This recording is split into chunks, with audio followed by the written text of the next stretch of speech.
Jeff, what's going on? AJ, Derek, what's going on? And I appreciate you guys inside the comment box. You know what?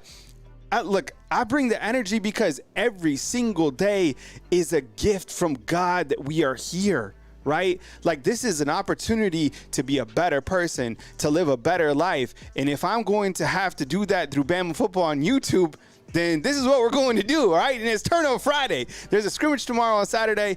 And yes, I will have more nuggets coming during the scrimmage. So we got a lot to go over today. I'm going to take your calls. We're going to dive into the mailbag. We're going to talk on the show today. And remember, we are on Spotify as well, or Facebook, or TikTok. Don't tweet my life away on X. I think it's kind of, X is an interesting space. I will tweet out like that we're live and maybe some impactful stuff. But, man, there's a lot of, you know what? There's a lot of negativity out there. We're not going to bring that negativity here. And of course, but, you know, feel free to say what you want inside the comment box. That's why I love the comment box and, being a part of Bama Football on YouTube. If you want to take it up a step further, $2.99 to support the product right here on Bama Football on YouTube. Super chats greatly appreciated. Hat is from Chris Mobley. So I'm rocking the Black Hat Friday today, and the Undefeated gear, which you could buy in our merch store, which is underneath our video. Undefeated, that's the name of our crew inside the comment box, because Undefeated knows. The Undefeated knows, period. All right, we're going to talk about the scrimmage preview. That is on Saturday. What we want to see from the scrimmage. What can Alabama continue to capitalize on going into Saturday as we inch closer to the college football season? This is a football month. You have football on August 31st, if you can believe that. Western Kentucky up in the house. Yeah, I'm getting ready for it. I'm prepping for it. I can't wait for it. Good morning, Rocketown. I see you inside the comment box. Tony Jr. checking in to us from Tallahassee. Javion, I see you up in the comment box as well. Same thing with Hunter. Thank you so much for being here right here on Bama Football on YouTube. Now, we're going to talk about AK Deer, who has now set a commitment date. We won't spend too much time on it because we've talked a lot about AK Deer. I still feel that he's an Alabama lean. I know we're kind of watching what's going on with Turbo Rogers, who's been ultra quiet during this recruiting process, which is fine. So I think, you know, you need two running backs within this class of 2025. We'll see what AK Deer does, and he is committing on August 20th, right? That is next week. That's just in a couple days. The toughest top five schedule. So I went through Georgia, and I have a really good graphic where I'm going to show all the schedules kind of comparatively. We're going to talk about that. I'm going to get your feedback on who has the toughest schedule out of Georgia, Ohio State, Oregon, Texas, Alabama, Ole Miss. I'm sure you maybe looked at a couple of the schedules, but to have them side by side, I think will give us a really good idea of who has the toughest schedule this coming season in a world of everybody has a gauntlet pretty much. I think there are some teams that do have an easier road to maybe get to the SEC championship game or the college football playoffs. We'll dive into that. Mailbag Friday. So usually on Thursday night, up inside the community tab, that's part of YouTube. So you have your videos, and up top you'll see community. I post, hey, if you want to get your question answered, if you can't call in, then type it in. And I'll read out some mailbag questions. We got some really good mailbag questions as well. And, of course, we'll take your calls at 205-850-1994. You don't have to call in right now. I'll tell you when to call in kind of towards the back end of the show. Kyle Henderson of Bama Football on YouTube. Again, hat is from Chris Mobley, so definitely go check that out. That is Chris Mobley, M-O-B-L-E-Y. Tell him Bama Football on YouTube sent you. And the drip right here is part of our gear on Bama Football on YouTube.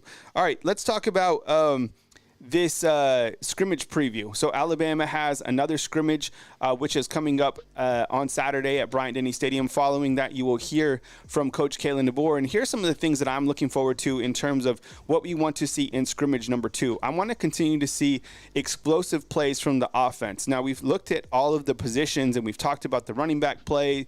We talked about the wide receivers, but I want to see big explosive plays. I want to see other guys in that wide receiver room really step up and make plays. Look, I get it. Ryan Williams scored the 50-yard touchdown. Let's see something for Jerry Bernard, who had a really good spring game. Let's see something from Kobe Prentice. I think that the wide receiver strength is going to be amazing. And just as Nick Sheridan said this week, when you look at that wide receiver room collectively, there's so many guys that can bring it from different positions. I love that. You got to put the best out on the field, and Jalen Milroe has so many guys to connect with. You're looking at the tight ends right here. Look, this is a stock-up group for me. Josh Cuevas caught a touchdown. I want to see what Danny Lewis can do, get the football out to C.J. Dupree, who I think is due for a really big season. So explosive plays from that offense and more of the running game, too. And I think if I'm trying to hold anything, if I'm playing poker, if I'm Kalen DeBoer right now, I might go with some explosive plays from the offense, but I might not show too much, even from like a scrimmage standpoint, because there's going to be nuggets that are leaked out. I promise you. That's just how it goes, right? I'm not really showing what I got in the running game. A couple reasons why. Number one, I don't want to show you how dynamic Jam Miller is and how good Justice Haynes really are. Outside of our Alabama ecosystem, I promise you, people do not know. Probably Western Kentucky knows. But everybody else, they don't know. So don't show too much of that. Plus, keep those guys healthy. I'm curious to see which guys are healthy in that game. I figure that, you probably keep that kind of close to your vest. I know Daniel Hill and Sling will get an official update from Coach Kalen DeBoer following the scrimmage on Saturday. But, maybe, I don't want to show too much from that running game because I think it's going to be one of Alabama's strongest suits going into this year. You heard from Justice Haynes talking about, look, the running back system hasn't changed under Coach Saban. I love the quote. And I do like the question because I think everybody looks at Coach Kalen DeBoer's offense and they're like, what is going to change? How are they going to – you're not going to utilize the running backs? That's not true. He's going to utilize the running back room, I promise you. I'm just curious if they're going to have a featured back or not.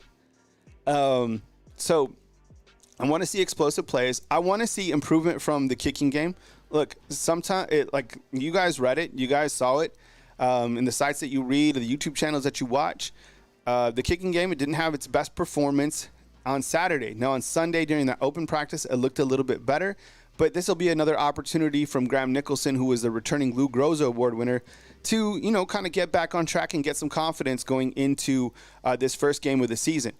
There's no substitute for a kicking game. Like, you have to be buttoned up in special teams. Punting, kicking, all of those aspects, punt returns, kick returns, that has to be one of your strongest suits if you really want to make a run for the championship. The last thing that this team needs is to have an A-plus offense and an A-plus defense and a B on special teams. Like, that's not going to fly here. So another opportunity for the special teams to kind of get back on track regarding Grant Nicholson. I think he was 3 for 5 of the scrimmage, so curious to see what he does. On the defensive side, look, it's hard to see what type of pass rusher they're going to have because you can't really go after the quarterbacks. Quarterbacks still in black jerseys, which is fine. You want to keep the quarterbacks upright.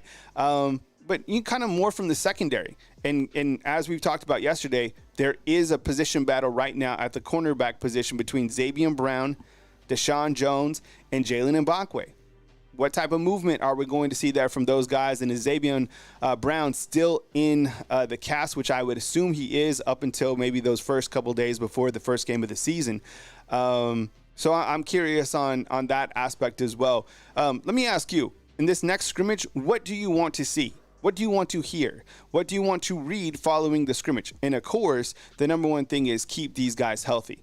Going into the season, while Alabama has depth, an incredible depth, this is a type of season where you can't afford injuries to marquee players.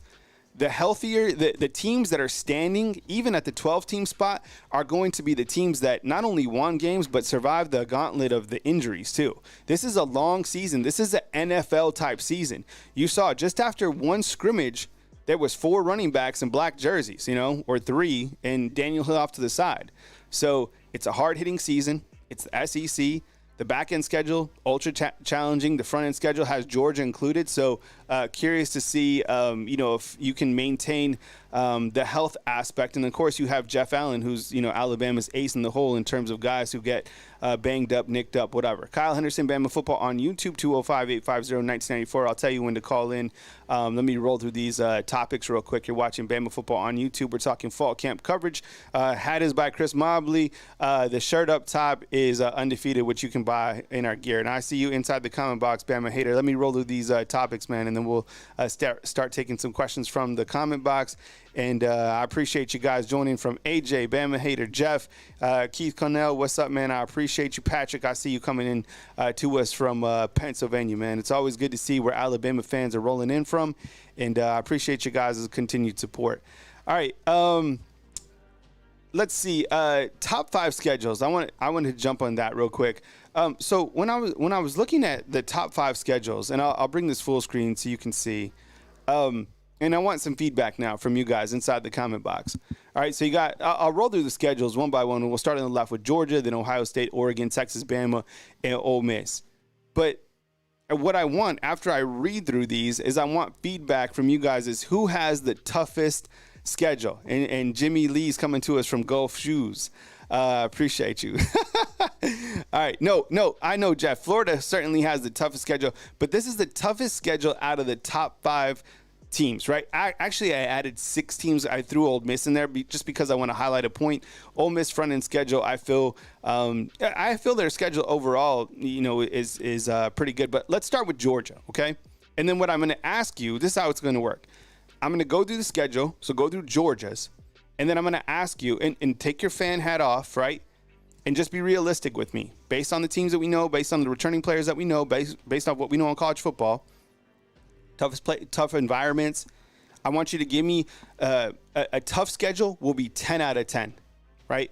A light schedule, 1 out of 10, right? So let's start with Georgia, and we'll look at it right now on full screen. So starting with Georgia, you got Clemson in the opener. Then you take on Tennessee Tech, trip to Kentucky. You're open to prep for Alabama, a road trip to Tuscaloosa in the first part of the season. You take on Auburn. That game's in Athens. Then you take on Mississippi State. Then you travel to Austin to take on Steve Sarkisian and the Texas Longhorns. You're open again. You take on Florida. Then you travel to Oxford to take on Lane Kiffin and Ole Miss. You take on Tennessee at home. You take on UMass, and you take on Georgia Tech. The following, all 3 of those games on the back end are in Athens. So on a scale of 1 to 10, what would you say, with 10 being the most challenging for the Georgia Bulldogs, what would you say that their strength of schedule is? Sound off now inside the comment box.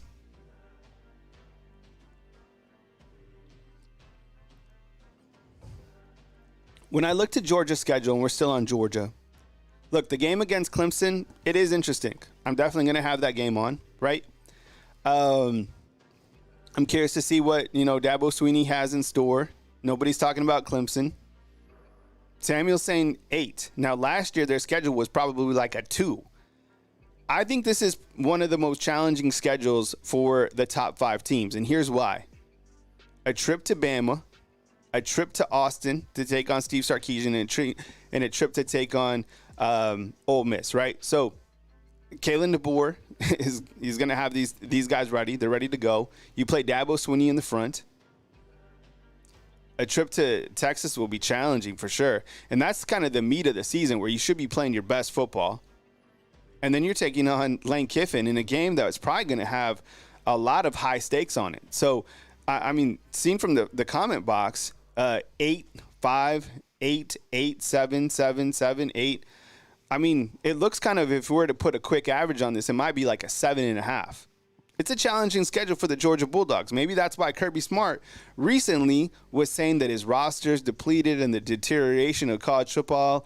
He doesn't have the roster like he did. I don't know. Team enters the season winning the last 31 to 32 games. The last loss coming against Alabama in Nick Saban's final victory as a head football coach. I don't know. It's a challenging schedule. Next up, Ohio State. Let's put someone keep track for me. Actually, I could write it down too. All right, we're going to just say 7.5 for Georgia. Okay, Ohio State. Akron, Western Michigan, open after those 2, right? Marshall, tough one. But I do like Charles Huff, right? He used to coach here, the running backs. Then you take on Mississippi State. Or, I'm sorry, Michigan State. My apologies. You take on Iowa. Then you make a trip to Eugene to take on Oregon. Then you're open. Then you got Nebraska. Trip to Happy Valley to take on Penn State. Purdue, Northwestern at Wrigley Stadium. That's kind of cool. Indiana and Michigan. Now, those, I guess you could theoretically say those last 4 games, they're not necessarily, I mean, the game in Northwestern, as I mentioned, it is in Chicago at Wrigley Stadium. That's where, Northwestern is. So I guess that is a road game. But 3 out of the last 4 are at home. So same thing. On a scale of 1 to 10, what are you going to say Ohio State schedule is? I think I probably said 8 for Georgia. For Ohio State, let's see. That front end is super light. My goodness. I mean, up until that game against Oregon, they should be completely undefeated. Barring any injuries, 4s, 5s, 4s, 3s, 2, yeah, 6. Right? And they even host Michigan. 3, Northwestern, that's at. I'm going to say let's just give them a 4. Okay? So we'll give them a 4. Okay. I mean, I like that schedule if I'm an Ohio State fan, right? Those are only the away games that they have? Surely maybe I made an error, but they're barely on the road at all. Okay. Oregon up next. Idaho, Boise State, at Oregon State, UCLA, Michigan State, Ohio State, Purdue, West Lafayette, right, in Indiana, Illinois, at Michigan, Maryland, at Wisconsin, Open, and Washington. Dwayne's like, that was gracious, Kyle. 4. Right? Okay, now let's do Oregon. So on a scale of 1 to 10, what do you think? 6? Byron is saying 6. I don't know. I'm saying maybe like 4.5 here, maybe 5. The early season rivalry game against Oregon State, that's just a rivalry game. Plus but the weather will be good. It should be good in Corvallis up there, right? And then UCLA, they should be able to win that game. Michigan State, they should be able to win. They host Ohio State. That'll be, probably, one of the marquee games, of course, in college football. Someone is saying 3, 5. Oh, that was Garrett saying 3. Robert is saying 5, 4.5. At Purdue, Illinois, at Michigan. I don't know. Should we say it is Deer Hunters from, but he's in PE. 4.5, 5. All right, 4.5, 2. All right, let's say 4.5. It's a little bit more challenging than Ohio State, I guess, because why? I guess because they're going to Michigan in the back end and Wisconsin. Coach Locke's, they're playing them late. Then they go to Washington. I don't know. It seems, or they host Washington. It seems a little bit more challenging than Ohio State, I guess. Either one of those schedules is not a 5 out of 10, right? I think we can agree on that. Man, some of you guys are tough graders. 2. Ravenel is saying 2. All right, Texas. Colorado State, at Michigan, Texas San Antonio, Louisiana Monroe. This is favorable for Texas. Mississippi State, Open, Oklahoma, right? Neutral site game. And then you host Georgia. So it's at your house at Vandy. You know what? This is a favorite. So when I start talking about teams that have a real clear shot to get to the top 1 or 2 spots of the SEC championship, I think that Texas's schedule sets up really nicely for that. Right? You host Mississippi State, the game against Oklahoma, neutral site game, you host Georgia, you're at Vandy, you should be able to beat up Florida, they're coming to Austin, right? They should be depleted by that point. You travel to Arkansas, right? Arkansas, even though I love Sam Pittman, they're going to roll over Arkansas. Kentucky and Texas A&M. Honestly, look, I think that Texas, while their schedule, look, Oklahoma, Georgia, those are top 25 teams. A&M, I think, is a top 25 team. At Michigan, Texas might have a 6. I don't know. I'm kind of saying maybe a 5 for Texas. 5.5. I'm gonna put 5.5. But in terms of SEC, this sets up really well for them to be 1 or 2 at the end of the season for the SEC championship game. Samuel's saying 6, 4 for Texas. Ohio State schedule. Angel saying straight crap. Garrett, I'm with you, man. I am with you 100%, man. Texas could easily go 11-1. Man, they win that Michigan game. It was same thing, right? They beat the champions and then the defending champs. And then if you beat Oklahoma, you go into that Georgia game, and if you get past Georgia, man, they're not losing. Marcus, I agree, man. I think Texas' schedule, that's why I wanted to highlight kind of the side by side. So I did give them a 5.5. I mean, they are hosting the number one team, and they are playing the defending champ. They go to Texas A&M, I think, which will be, an interesting game considering it's tough to play at Kyle Field. I don't know when the last time those teams have played. Oklahoma's in the top 15. It's an interesting schedule. I mean, Texas they're gonna win games, right? Okay, let's talk about Bama now. Okay, so Western Kentucky, South Florida, at Wisconsin, open, host Georgia, the number one team in the nation at this point in time.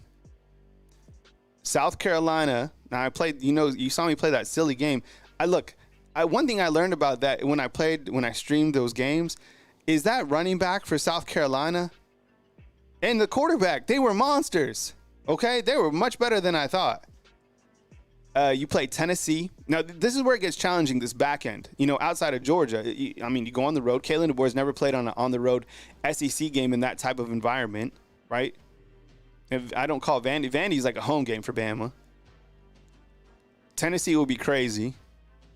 Missouri, people don't talk about nobody. See, the reason why, unfortunately, people don't respect Missouri is because I don't think they see Eli Drinkwitz as like an alpha male type personality. The guy can coach. That team was good last year. Hard hitting type team. I think Eli Drinkwitz. Remember, I think someone put out a list of top 25 coaches, and they had Eli Drinkwitz way down there. He's good, man. He's definitely like a top 20 coach, if not top 15. He's one of the coaches, like the younger coaches that are doing things right. That's a challenging place to continue to have good football, and he's done that. They're coming to Tuscaloosa. Then you go open, right? You got 2 weeks to prepare for LSU. Brian Kelly. It's gonna be a good team, right? Mercer, and then Oklahoma, and then Auburn. One thing that I want to highlight about Alabama's schedule, okay, is let's say that Alabama, let's say they get hot, like around Tennessee. Let's just talk about the head coaches that they could face on this back-end schedule, okay? Josh Heupel, Eli Drinkwitz, Brian Kelly, Brett Venables, Hugh Freeze, and if they're able to survive that gauntlet of the back-end season, then you go into the SEC championship game a week after that Auburn game, which is going to be hard-hitting, dramatic, and let's say they match up with Texas, and then you play Steve Sarkisian. Or now, so now rank Alabama's schedule. Schedule a scale of 1 to 10, 10 being the most challenging. You got the preseason number 1. You got Tennessee's ranked, LSU's ranked, Oklahoma's ranked, Auburn the rivalry game. What are you guys going to say for Bama? So far, we got 7.5 for Georgia, 4 for Ohio State, 4.5 for Oregon, 5.5 for Texas. Garrett is saying Alabama is either going to go 10-2 or 11-1. I think that's kind of the consensus. 8.5. The road games, even if you add Wisconsin, man, is that right, Marcus, that they have the 6th most challenging schedule? Okay, 8. Let's see, 8, 9, 8. And I get it. It's a Bama show, so, maybe we kind of, Bama's going to have the hardest schedule. But they do. Look at, comparatively, if you look across, right, that's why I wanted to add this graphic. Who else is going on the road to more challenging environments than Alabama? I don't think anybody. Look, maybe, Georgia, right? Because they're going to Bama, Ole Miss, and Texas. But after that, I think Alabama. Add to the fact that, you do play that when you get to Missouri, or Tennessee, Missouri, And then the last game used to have kind of a spacer before the Iron Bowl. The spacer now is a road trip to Oklahoma. Okay. Oklahoma's now in the Southeast. I get it. They're in the Southeast Conference, but like my grandparents don't live too far from Norman, Oklahoma. They live in Clayton, New Mexico, in the Great Plains. Has anybody inside the comment box been to Oklahoma in late November? You need a really good jacket. You need a Calhart cowboy jacket. That's what you need. I'm serious. Because those Calhart jackets, by the way, great brand, right? Like, I have a Calhart vest. Man, that thing's a beast. It's rugged. Thanks, Jarvis. I appreciate it, man. I was thinking, I just wanted to kind of like lay it out. And I think schedule strength should certainly be added when, these people inside the room start looking at which team should make the playoffs. See, Marcus, I get it, man. You were stationed in Oklahoma. It gets cold. Yes, that Great Plains cold hits. I lived in Iowa. That was the Midwest is, oof. I ain't made for the Midwest. I'm made for St. Pete's. Thank you. See, Dwayne backing me up. It's no joke in Oklahoma in November. Man. All right. Okay. Let's finally do this next one, which is Ole Miss. And look, Coach Saban said this. Coach Saban recently picked Georgia and Texas, right? I think those were his preseason picks. And I get it. He's going back to his former locker room so they could have some reverse rat poison, right? My reverse rat poison would be picking Texas and Ole Miss to make the SEC championship game. Like, if I took my Bama, my Tide Fed hat off, and I'm just like, if I was ever like promoted to like a national position or whatever, I would probably say Texas and Ole Miss. And here's why. You look at Ole Miss's schedule, and we looked at Texas, and I think it's very favorable for Texas. But you look at Ole Miss as well. Furman, Middle Tennessee, Wake, UGA. If a lot's on the line for Ole Miss in that that first week. Or that third week against Georgia. Because then you start, or they don't play Georgia twice. I have an error in there. Let me make sure. Let me read out their schedule correctly. Ole Miss football schedule. Stay with me. I was like, damn, they play Ole Miss twice? All right. So there's an error on the graphic, but I'm going to read it out online right now. Because they do have a favorable schedule, and that third game is not old. Let's see. Give me 1 second, fam. Ole Miss football schedule 2024. Let's see who they play that third week. All right. So their schedule, so we're starting on Ole Miss. So just listen to what I say instead of the graphic. Furman, Middle Tennessee, they go to Wake Forest. That's that third game, right? So I need to update that. Then they play Georgia Southern, right? Then they play Kentucky. Then they play South Carolina, at LSU. Then they're open. Oklahoma, Arkansas, Georgia's on the way back. And man, I really butchered that schedule. Florida and Mississippi State. So my point is, it's a pretty good schedule for Ole Miss. Furman, Middle Tennessee, Wake Forest, Georgia Southern, Kentucky. They'll win that game. Let's just go by one with Ole Miss. Okay, Furman, will they win that game? Yes. Will they beat Middle Tennessee? Yes. Will they beat Wake Forest? Yes. Will they beat Georgia Southern? Yes. Will they beat Kentucky? Yes. Will they beat South Carolina on the road? Yes. Then they play LSU. That game was what, 900 to 900? I don't know. Maybe they win that game too. Then they're open. Then they take on Oklahoma. That should be a good game. I would imagine that LSU or that Ole Miss wins that game. Then they take on Arkansas. They win that game. Then they play Georgia on the back end. A lot on the line. Then they take on Florida, which they should win, and they should beat Mississippi State. So you're looking at so you see what I'm saying? Like, Ole Miss schedule, it works really well for them. Same thing with Texas. So if I had to, pick two teams outside of Bama that I think were going to make the 1 and 2 spot for the SEC title game, I'm probably rolling with Ole Miss and Texas. All right.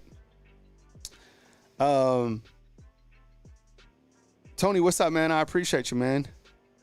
Thank you. Thank you for being here. Okay, so yeah, a lot of schedules to kind of cruise through, but I appreciate you guys rocking with me, and that was fun to kind of go over. I wanted just to kind of lay it out. Going to some mailbag questions right now. I appreciate you guys. I put these mailbag questions inside the community tab for you guys to ask. This question comes in from BS Kovic, and he says, sneakiest Alabama opponent who will shock the SEC conference that they play in. The way I read this question was basically who will be, outside of the SEC, who will be a challenge for Alabama in their own conference. So I quickly thought of South Florida, and here's why. Byron Brown is a baller. Like, he's a really good quarterback. And look at all these preseason awards that he's up for. Look, last year, if you, like, say what you want, like, he gave Alabama problems, right? So he's up for the 2024 Maxwell Award, Walter Camp Award, Davey O'Brien Award, Johnny Unitas Golden Arm Award, Manning Award Watch, Lindsey preseason All-American second team. And then last year, along with Jaden Daniels, he was the only player that was that threw for over 3,000 yards and rushed for over 800 yards. He's a really good player. And the thing about South Florida is what they do is they just spread everybody to the side, and he just runs it up the middle. So you have to have really good play from the inside linebackers, which clearly Alabama will have. But this guy was tough, right? And I mean, Jeff is saying, I agree with this. Running quarterbacks can give you problems. This guy gave Alabama a lot of problems last year. And the quarterback has a lot of confidence. He's kind of like a young rattlesnake. He's just, that was a tough game. Now, on the flip side, Alabama, I think, is favored to win this game by 35 points. And I think Alabama, and I think the locker room, I think they'll tell Kalen DeBoer, because, he wasn't here last year. I think they'll be like, yo, we got something for South Florida. And I think Alabama, really takes it to these guys. I think there'll be a lot of preseason hype on this one. I'll tell you what's going to happen. Here's a preview. Alabama, on social media, will say something based off South Florida's coach's comments that because he said they have to play South Florida. No. Don't get it twisted, man. You guys did a really good job last year, and I get it. There was a lot of things going on with Alabama in terms of that cake bake. Not this year, not this house. You're coming over here to Tuscaloosa, and if I'm Kalen DeBoer, I am pressing down the accelerator until you can't go any faster. The entire game. I'm scoring 65 points in this game. That's it. I'm sending a message to everybody else that if you want to talk about coming to Tuscaloosa or playing Alabama, this is what you're going to have to deal with. All right. I appreciate the question. Thank you so much. This is our next question in our mailbag. Do y'all believe you're going to win this year with all the talent on the roster? On the right, I put up another graphic. This is a Bet GM, and that's what got me thinking about the schedules. You have Georgia at plus 300. You have Ohio State at plus 325. You have Oregon at plus 700. Texas at plus 800. Bama at plus 1,500. Look, if I'm betting, which I don't, I do like to play DraftKings. That's fun. And I do like, I'm going to do a fantasy football NFL league as well. But I don't place any big bets. But if I'm betting right now, I like Alabama at that plus 1,500. I mean, you talk about value when you're talking about betting. I like that. Plus 1,500, considering a college football playoff has 12 teams. And the fact that you return Jalen Milroe in that entire offense, come on, right? So I'm definitely not – the value on Penn State is 0. LSU, 0. I'm not touching that. Ole Miss, they don't have enough to win the championship. Ohio State, considering their schedule super light, I'm not even buying Oregon. And Georgia is kind of just like a familiar name, right? So, look, the defense is loaded. The offense is loaded. You return, the kicker who won the Lou Groza Award. Kalen DeBoer just played for a national championship. There's still so much momentum here. Yeah, I certainly think that Alabama makes a run for the title. You know what? I wouldn't even be surprised. Thank you, Tony. I appreciate it, man. I wouldn't be surprised if Alabama wins the championship. Now, are they going to get punched in the mouth during the season? Yes. Everybody is. This isn't going to be one of those seasons. No team, I don't think is going to win 16 games and be undefeated. 17 games. What's the record for, is it 15-0, right? You're going to get punched in the mouth, which is fine. You can lose 2 games this year. I'm not saying go do it. You can lose 3 games this year and still be able to compete for the national title. But with all the talent, I think it'll come down to if there's any marquee injuries, and can the guys who have to step in depth, can they continue to rise up? And we look to Bama, we don't even know who the starters are going to be because they're so deep. So depth, like Texas, they already lost 2 running backs, right? And Bama does have a point to prove. Look, people are already saying, Alabama hasn't won a championship in X amount of years and this and that. Okay. All right. New season. In a new world of college football. Everything is new this year. Everything is new with college football. Erase everything that you knew besides the foundation of Alabama football. Everything's new. 12-team playoff, 1 and 2 playing for a conference champ. There's no more East and West. Everybody's scheduled challenging. All right, next question. Coming to us from McCoggin. I'll go full screen on that so you can see it. What's your sense from what you've been hearing so far from fall camp where the defensive development is compared to last season? Well, I like this, and I like the defensive line. And one of the consistents was basically Freddie Roach maintaining his position with the University of Alabama. Now, he did get an elevated title as he is assistant head football coach, so he got a pay raise. But him and Robert Gillespie, I think, were marquee pieces in keeping the running back room. Football coach who also has an associate head football coach title now as well, and Freddie Roach. And I think the players under him as well, whether it's the bandit position or whether it's the defensive tackle in the nose position, I've seen some really good development. Number 47 right here, who changed his number to 23 this year, is James Smith. And you look to him right next to Tim Keenan. You look to Tim Smith. You look to the bandits, Keon Keeley. You look to Jameer and Latham. You look at the 280-pound ass kicker in LT Overton. That's a lot of good development. So Damon Payne, there's a lot of guys within that room that can see a lot of rotation, and just like any position, you need depth. But and I think kind of in terms of like a really impactful defensive lineman. What's up, Kyle? I see you inside the comment box, man. Kyle, recognize Kyle, like real, recognize real. Who would you say has been like Alabama's last like really imposing defensive tackle? Sound off inside the comment box. But in terms of like the development last year, this year, I don't think I think it's somewhat been the same because you have Freddie Roach. I mean, he's just continuing to elevate those guys, and I think he's underrated even as a recruiter. Look, defensive line, like defensive tackles are so hard to recruit. I think that's one of the most challenging positions to recruit.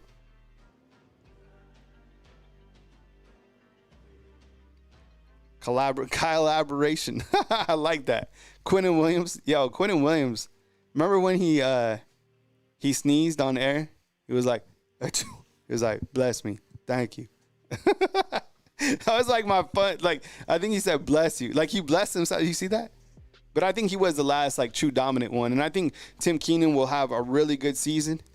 Barmore was great. Barmore had a fire under his, Like, that guy he was pissed off.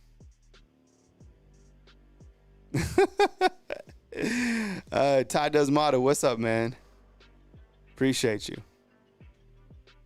But I do like the defensive line in terms of the depth. Now, do you have like a superstar like a Jonathan Allen or a Quinnen Williams? Probably not. But that's not a knock. Like, those guys are just unique individuals. I think there's guys on this team that can be super effective. All right. This is another question. We're still cruising with mailbag time. Kyle Henderson, Bama Football on YouTube. I appreciate you guys being here. Thoughts on what the offense will look like in terms of tempo? Do you foresee a lot of no huddles trying to catch the defense slipping? That's from handle already taken. Oh, that sucks. Your handle's already taken, man. Look, I think in terms of the tempo, I like this. I really like this question. Thank you so much. You know what's going to be dope is this helmet communication, right? In terms of like tempo and the offensive coordinator being able to talk to the quarterback and the defensive coordinator being able to talk to his signal caller, the defensive, the inside linebacker. Man, talk about like a high-speed chess game. I do think you see tempo. You see a lot of tempo now in college football, clearly. Man, Noah Carter's going to be an absolute beast, man. Can't wait for that kid. He's perfect for that wolf position. Perfect. I do see up tempo, and I think that Alabama clearly has, clearly they have the athletes to run it, but the offensive line will play a critical role in the success of this tempo offense. I mean, even last year, we've talked about this a million times. They were just too heavy. Like, I don't think J.C. Latham, you're like, okay, Jarvis, can you look this up real quick? What is he playing? What is J.C. Latham playing at with the Titans? And what did he play at Bama? Remember he put on like 50 pounds or something like that? They were too slow. So if they go up tempo, I mean, I think they have the guys to do it that are in better shape. I mean, there's a reason that Tyler Booker lost. While everybody was gaining, he lost 25 pounds. I like the question. Robert, what's up, man? I see you inside the comment box. Hey, Jimmy Lee Baker with a question. I appreciate it, man. Thank you, Jimmy, for getting inside the comment box. Yeah, see 342. Yeah, that's good. Last year he played way heavier than 342. All right, this is coming in from Jimmy Lee Baker. Final ranking of the offense and defense. What's your guesstimate? Look, I was talking with my son this morning. You know, I make my kids breakfast every day. And I was talking with Caden, and I was like, man, like Nick Sheridan, think about, like, a lot of life, too, is about timing. Right? He came over here to be the tight ends and I guess, assist with the quarterbacks. And then they're like, yo, Ryan Grubb's out. You're in as the OC. I'd be like, oh, baby. Like, life's about timing. You got to be ready to go when your name is called. I like how he's been poised, and I think he has a lot of confidence. I mean, he has so many weapons to work with. Now, Alabama's offense, will they be top 10? Yeah, I would be mortified if they're not. And the defense, this is going to be a good one because trivia. Where was Washington's defense ranked last year at the end of the season? A team that played for the national championship. Who can look that up real quick? Christopher, what's up, man? I see you inside the comment box. That's what I'm saying, Jarvis. See, he was 360, probably played at 370. Now in the NFL, he's playing at 340. NFL gets it. Adam is saying 94th. I thought it was 100 that Washington finished out. What's up, Adam? It's good to see you, man. You see what I'm saying? Washington's defense last year was ranked 94th, according to Adam. I thought at one point I looked at it was like 110th or something like that. Yeah, I've seen that. It's me, Marvin, saying Travaris Robinson said the defense at Georgia is less complicated. Man, everyone's saying that Alabama's defense was so complicated under Coach Saban. I don't know. Like even, recently even Deonta Lawson said in this new system, it allows the inside linebackers to play. I don't know. I mean, the guys got it done. I felt that sometimes like Pete Golding over-explained things instead of like had those guys going repetitions, because when you would watch the inside linebackers, they'd just be standing around listening to him talk. If Alabama's, I would definitely say that Alabama's, what was the defense ranked last year? Weren't they like top 30? Yeah, I think that, top 25, that'd be the goal. Defense is hard, man, like in grass basketball, but you got the talent over here. You're playing a tough schedule. I don't know. 19th? Is that what they were last year, Chris? Yeah, top 25. Yeah, that's the goal. And, maybe top 15. I don't know, maybe top 15. If you have the top 10 offense and a top 15, you're winning the national championship. 1,000,000%.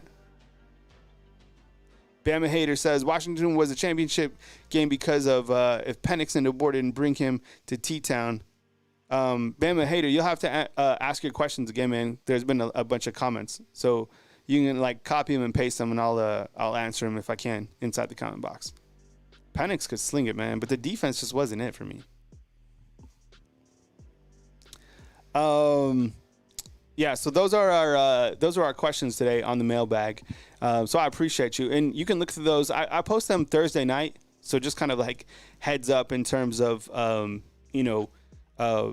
you can ask those questions, and I like to get them on screen.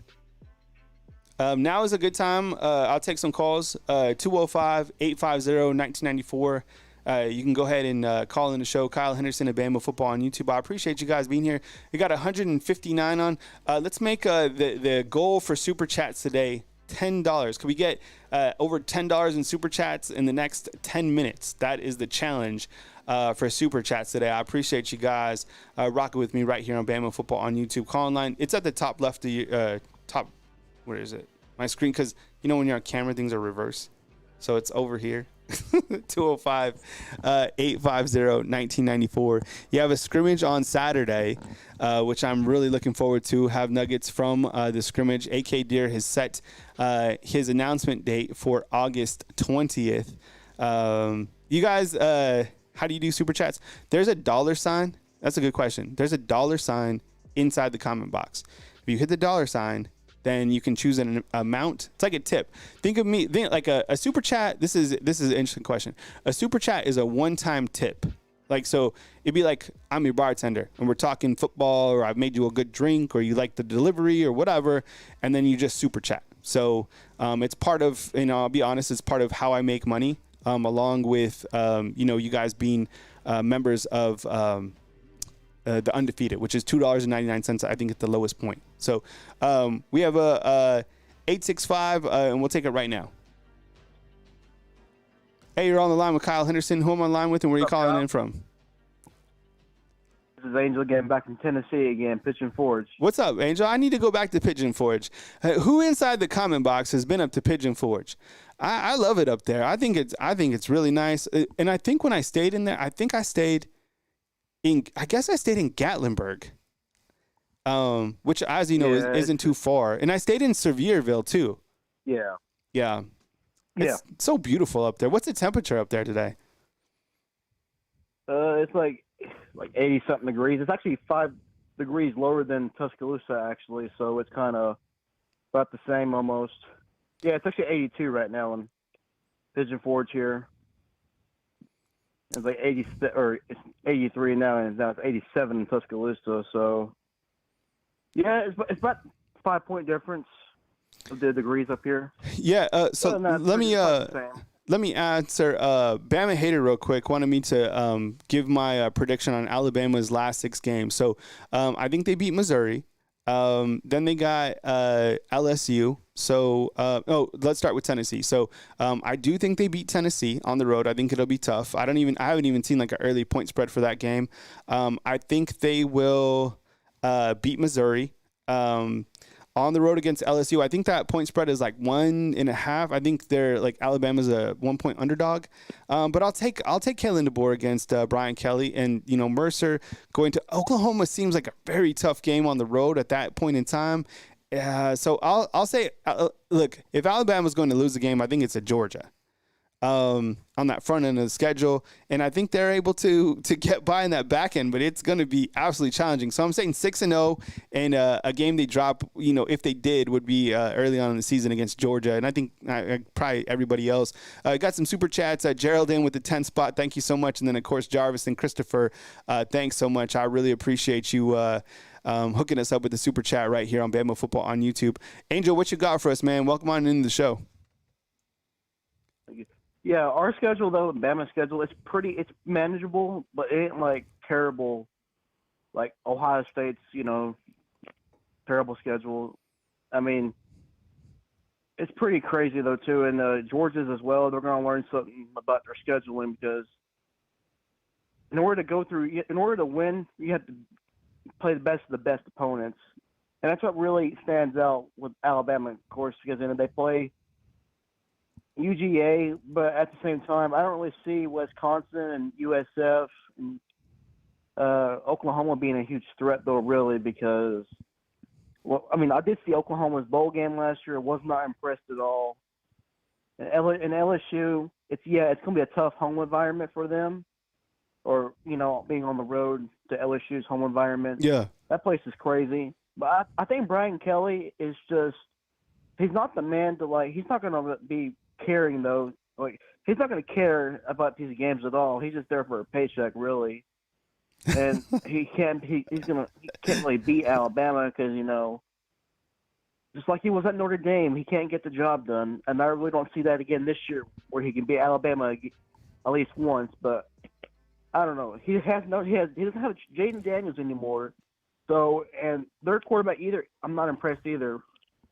And I really think Alabama's going to run them over pretty easily, like last season. Offensively, though, in Jalen. And then I see Oregon's schedule. I mean, they're playing pretty terrible teams the first 3 games.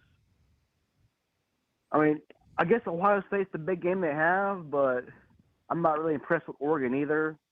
So they're going to be, like, undefeated at that point. And in Texas, they're pretty good. Like, they got a pretty good schedule.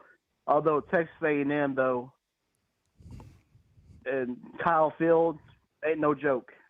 I know that was the game that I think was really challenging for Alabama last season, and that's when Alabama really got things going in the passing game. When Jalen Milroe and Burton went crazy, right? That's when Burton just went wild in that game. That's when he became like another person, whoever he was. Yeah, and I have to, if you're looking at the graphic too, I have to update Ole Miss's schedule on this graphic. So next time we look at the graphics, that'll be updated. But they do play Georgia on that back end of the schedule, and they play that third.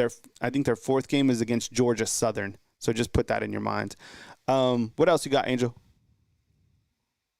Yeah, and Wisconsin though too. Their quarterback from Miami, I'm not really impressed with that. I think he'll get clobbered around back and forth, especially with Alabama's defense, because he's never really played Alabama since 2021 was when Alabama beat them 44-14 or whatever it was. Mm-hmm. I know it was Bryce Young, but I really don't see Wisconsin being a huge opponent. Really, they're just like another team like Northwestern. They're kind of like that. I've always looked at Wisconsin kind of like as a defensive team. I've liked their game on the defense, but like offense, I've never really been impressed. I think Wisconsin actually just named Tyler Van Dyke the official starter, but we all knew that he was going to be the starter. Yeah. It's like, I mean, he's transferred a bunch of times. He's thrown for almost 8,000 career yards, which is, I guess, that's notable. That's something that you certainly talk with. But when you talk with Alabama fans, like you yourself, Angel, who's calling in for Pigeon Forge, I don't see a lot of people like really stressing out about Wisconsin. I don't even know how to kind of, when we get closer to that, we'll preview them and we'll look at their wide receiver and their depth charts and kind of look at the matchups. But I don't know. It doesn't seem, Alabama's what, a 9.5-point favorite in that game? Jarvis has it right there. Yeah, it should be more than that, though. Right? I think Alabama probably wins by 2 touchdowns, maybe even 17 points. I like that score, Adam. 34-20. I'd probably take that. I even take like 34-17 or 34-14, something like that. What else you got, Angel? Yes, and for this new season too, it's going to be a lot of uncertainty is going to be there. There's going to be a terrible ways of ranking people this season because they can flip flop the schedules around and all that. And look, it ain't really easy for nobody this year. We're going to have to get banged up, get in the trenches, because that's what you're supposed to do.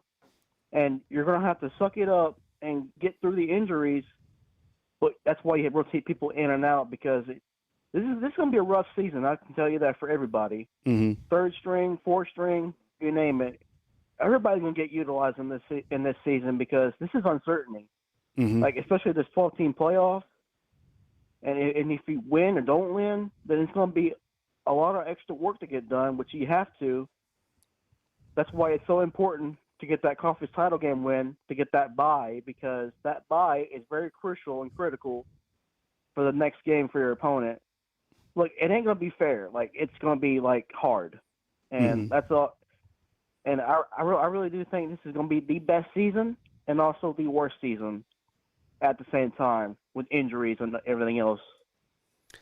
And you're gonna need depth, man. Case, what's up, man? Case, you're not late, man. You made it, man. You're still on the show. Angel, I appreciate you calling in, man. Thank you so much. I always appreciate your support, man. And enjoy those beautiful Smoky Mountains out there. And we'll catch up with you next time. Yeah. Yeah, real time, man. Thank you. Yeah, Thanks roll for taking tide. my call. All right, man. Take it easy. Call line is open if you want to chat with me, 205-850-1994. I love Pigeon Forge, and I went up there, and that was the first time, and I've talked to Angel about this, but it's a new season, so I'll talk about it again. And I went on one of those sky coasters. They're like in the mountains, right? And the interesting, have you been on this? Right? Do you know what I'm talking about? So you go up and you get in an individual, I guess, like little capsule or a car, and you travel up this, like the mountain, and it's like, takes you up.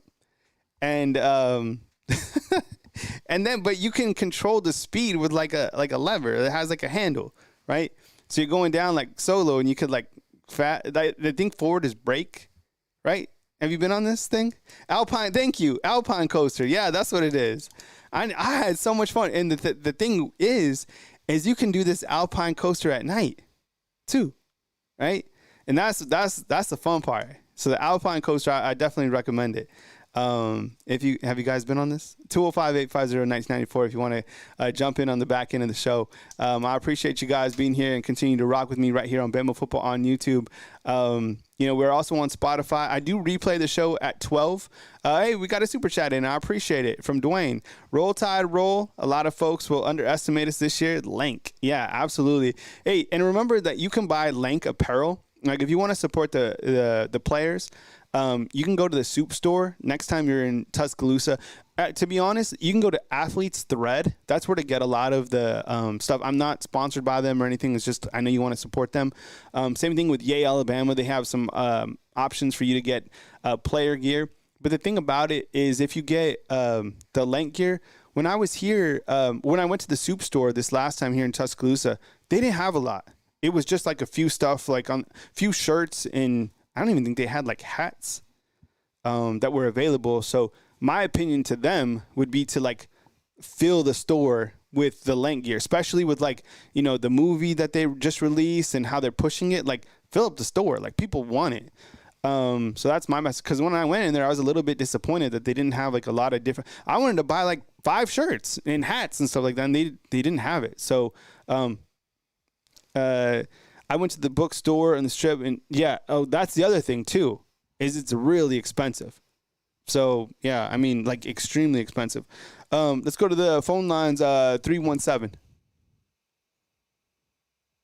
Hey, thanks for calling in. You're online with Kyle Henderson. What's up, Kyle? What's up, man? Who am I on the line with, and where are you calling in from? Marcus from St. Pete. Marcus, what's up, man? I thought it was you calling in from the 317, man. I appreciate you chiming in today on this Feel Good Friday, man. What you got, man? Come with it. Okay, so the first thing I have to say, man, is if y'all don't know about the weather in Oklahoma, it is no joke. When I was stationed there, one day it was a bright, sunshiny day. The next day it was a winter blizzard, 5-6 inches of snow and ice on the ground. They shut the whole state down.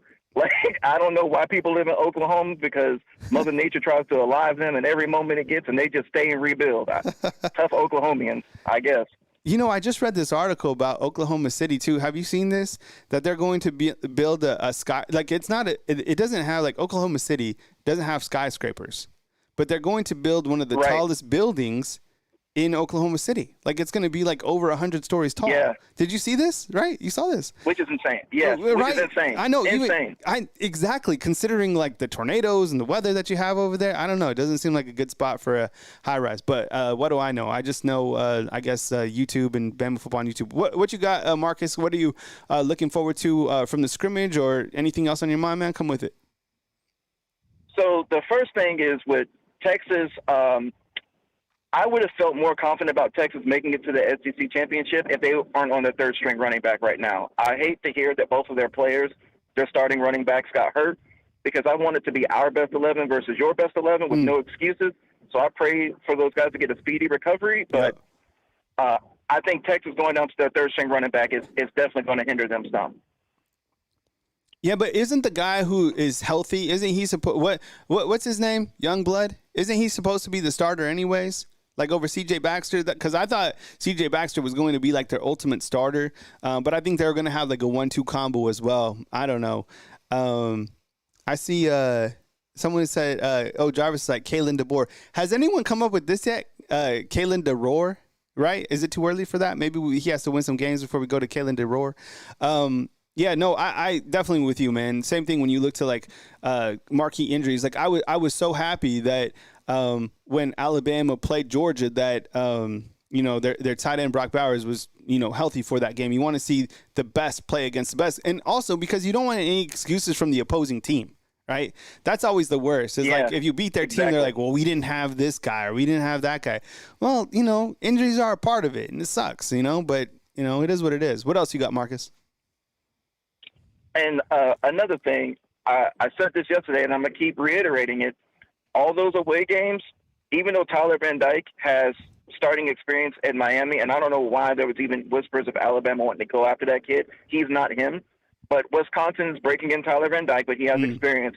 Oklahoma's breaking in a new quarterback. Tennessee's breaking in a new quarterback. LSU's breaking in a new quarterback.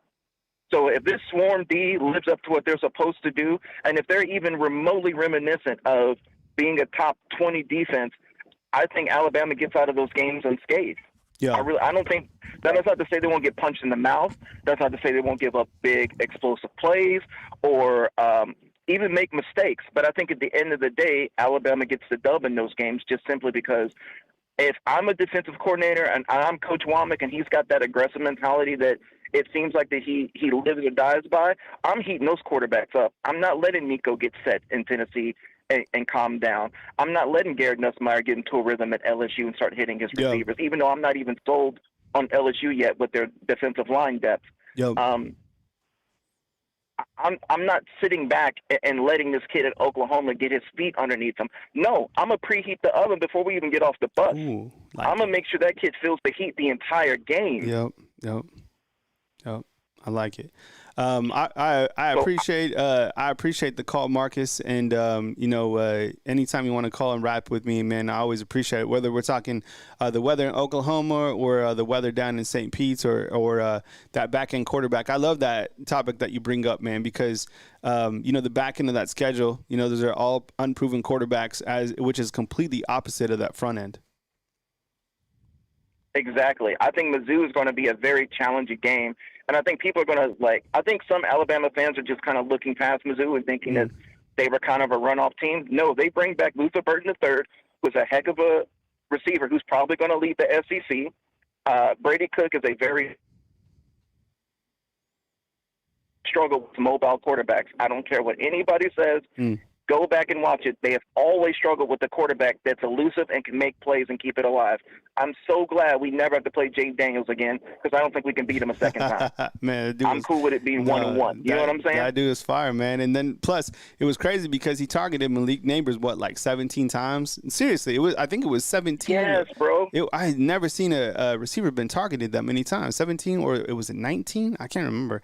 But he was putting up like Mike Evans numbers in Tampa Bay. Like, it was insane. Yeah, no, I know, man. I appreciate the call, Marcus. Thank you so much, man.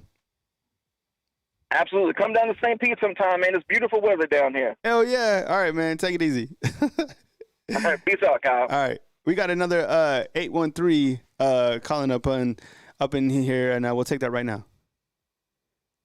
Hey, you're on the line with Kyle Henderson. Who am I on the line with, and where are you calling in from? Hey, Kyle, it's Case from beautiful Tampa, Florida. I got to agree, the weather's great down here, man. You got to get down here and play some golf. Man, back-to-back calls from Tampa. We're one from St. Pete, one from Tampa.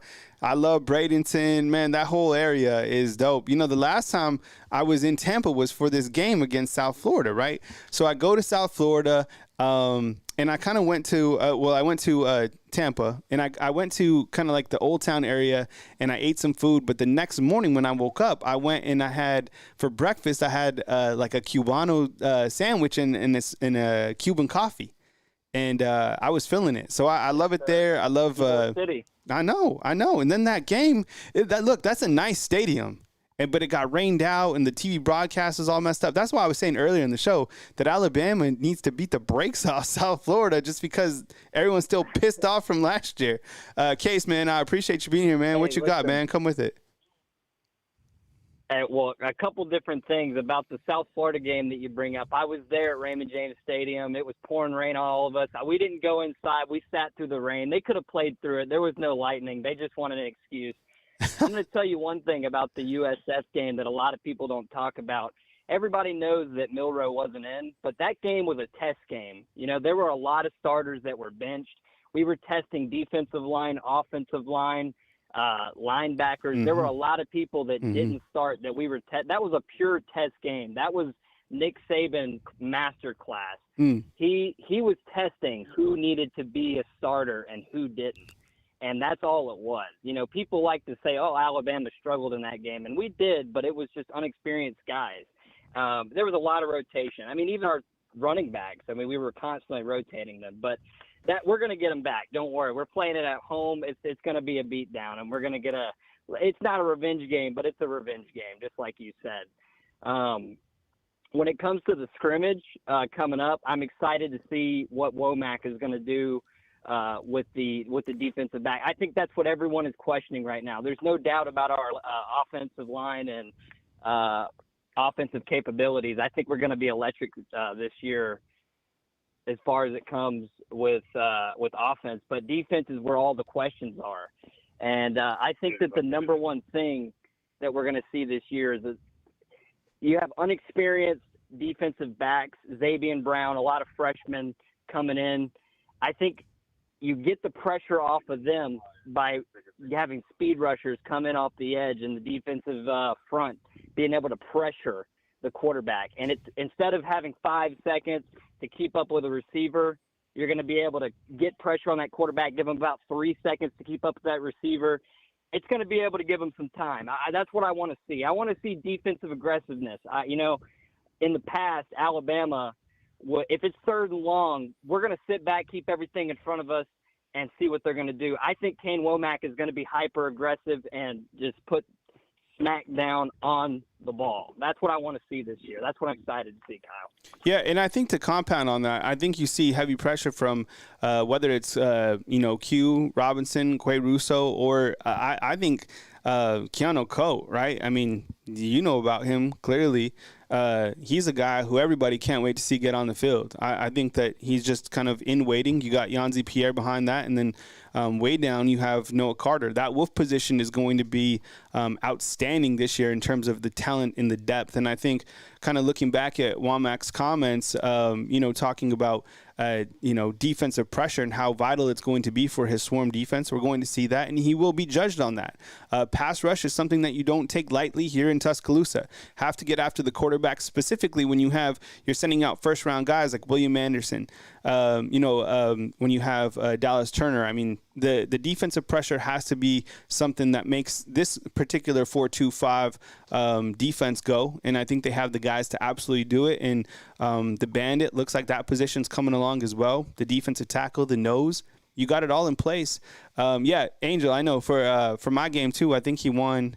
It was Jahad Campbell won the Heisman for me, which was Jahad Campbell won the Heisman, and then Keanu Coe. He was like that team on this football game is crazy. I played it. People saw me stream it. That was stressful. Every game was like a Hail Mary for me. I ain't played the sticks in a long time. Case, anything else, man, before we bounce out? Oh, man, I'm just excited. I got tickets to the Georgia game. I'm excited. Oh, man, good for you. Be able to see you, get a picture with you there. Well, I appreciate it, man. Yeah, thanks for the continued support, and keep calling in and keep hitting the comment box. I really appreciate it, Case. Thank you for having me on the show, Kyle. I hope you have a great day. And get back down here to Florida, man. Come on, we got some great golf courses down here near IMG. Yeah, hell yeah. All right, man. Sounds good. Take it easy. Take it easy, brother. All right, that's Case coming in with it.